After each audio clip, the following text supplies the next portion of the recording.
चौथा अध्याय। चंचुला की शिव कथा सुनने में रुचि और शिवलोक गमन।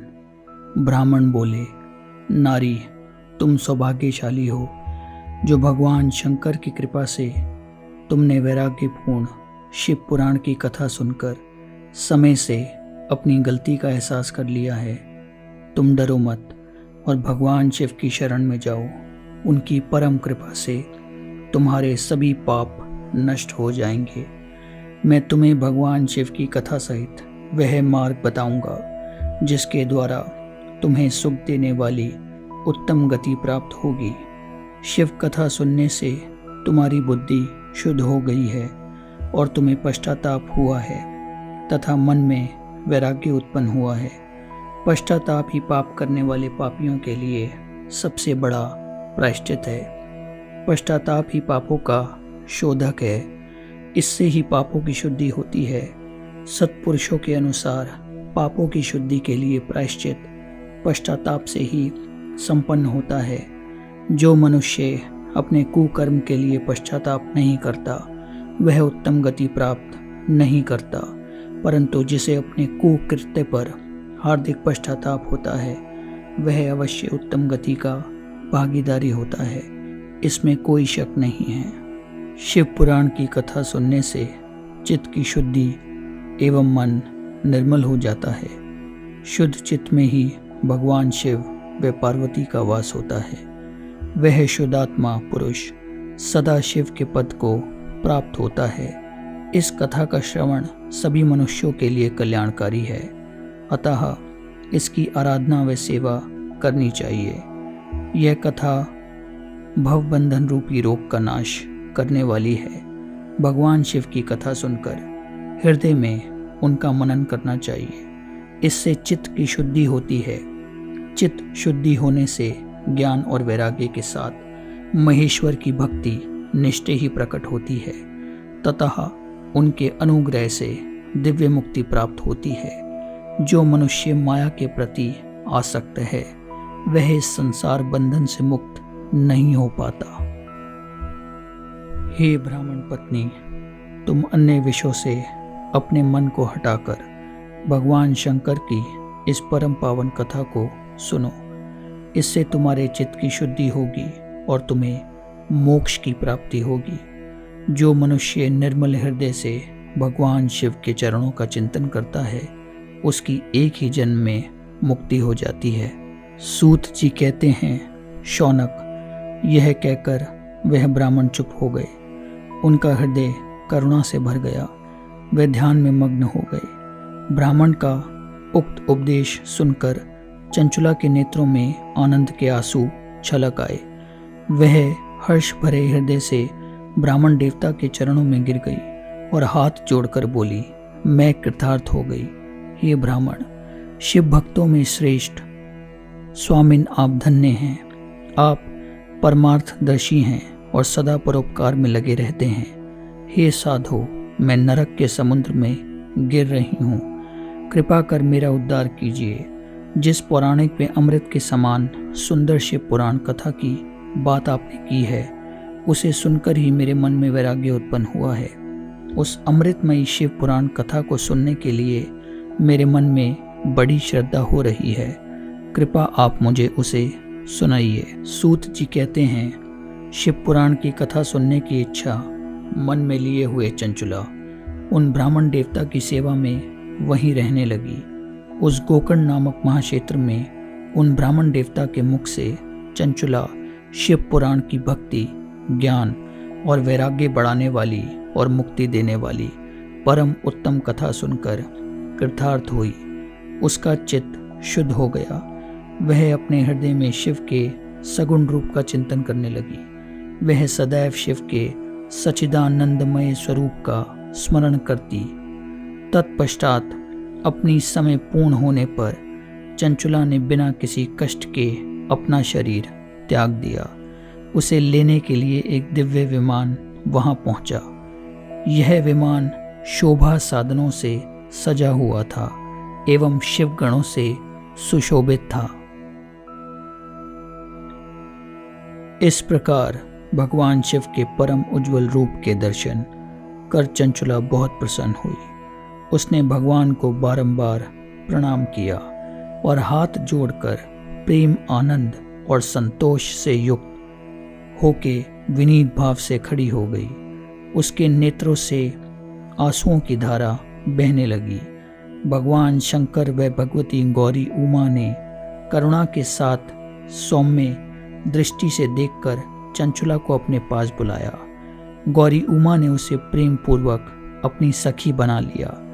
चंचुला सुखपूर्वक भगवान शिव के धाम में उमा देवी की सखी के रूप में निवास करने लगी। 5वां अध्याय, बिंदुक का पिशाच योनि से कैसे हुआ उद्धार। सूत जी बोले, शौनक, एक दिन चंचुला आनंद में मग्न उमा देवी के पास गई और दोनों हाथ जोड़कर उनकी स्तुति करने लगी। चंचुला बोली, हे गिरिराज नंदिनी स्कंद माता उमा, आप सभी मनुष्य एवं देवताओं द्वारा पूज्य तथा समस्त सुखों को देने वाली हैं। आप शुभ प्रिया हैं। आप ही सगुणा और निर्गुणा हैं। हे सचिदानंद स्वरूपिणी, आप ही प्रकृति की पोषक हैं। हे माँ, हे माता, आप ही संसार की सृष्टि, पालन और संहार करने वाली हैं। आप ही ब्रह्मा, विष्णु और महेश को उत्तम प्रतिष्ठा देने वाली परम शक्ति हैं।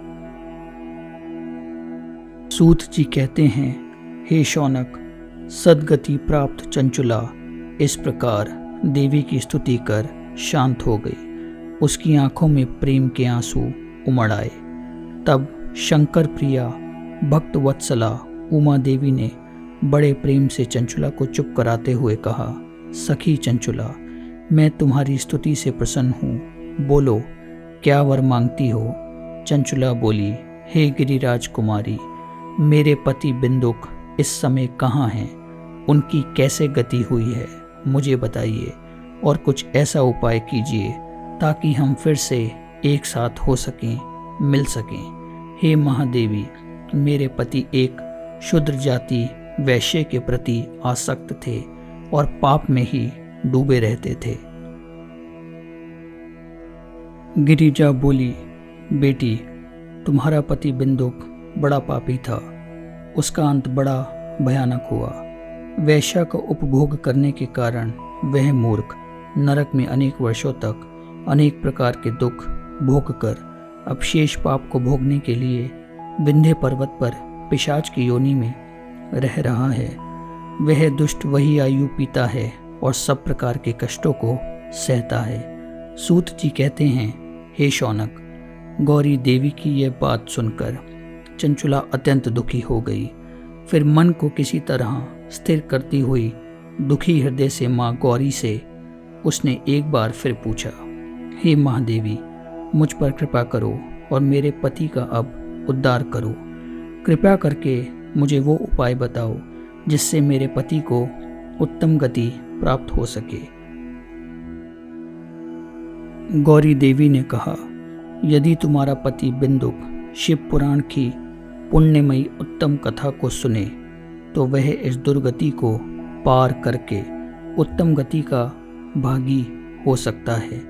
अमृत के समान मधुर गौरी देवी का यह वचन सुनकर चंचुला ने दोनों हाथ जोड़कर मस्तक झुकाकर उन्हें बारंबार प्रणाम किया तथा प्रार्थना की कि मेरे पति को शिव पुराण सुनाने की व्यवस्था कीजिए।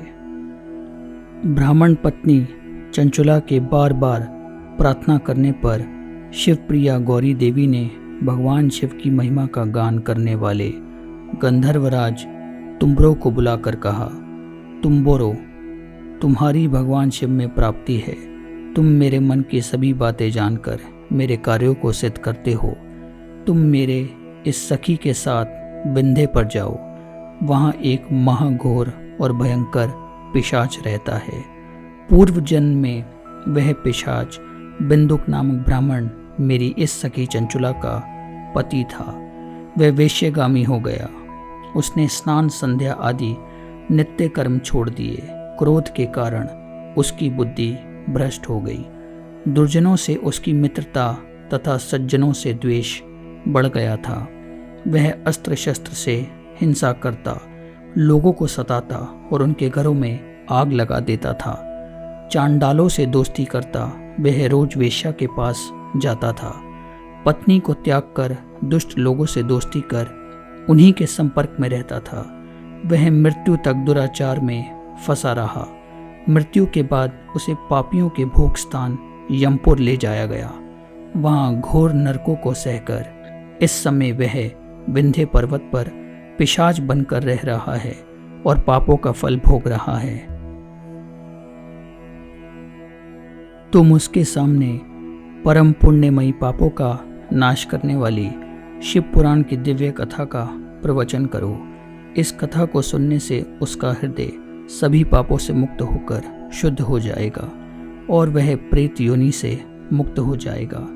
दुर्गति से मुक्त होने पर उस बिंदुक नामक पिशाच को विमान में बिठाकर तुम भगवान शिव के पास ले आना। सूत जी कहते हैं, हे शौनक, माँ उमा का आदेश पाकर गंधर्वराज तुमरो प्रसन्नता पूर्वक अपने भाग्य की सराहना करते हुए चंचुला को साथ लेकर विमान से पिशाच के निवास स्थान विंध्य पर्वत गया।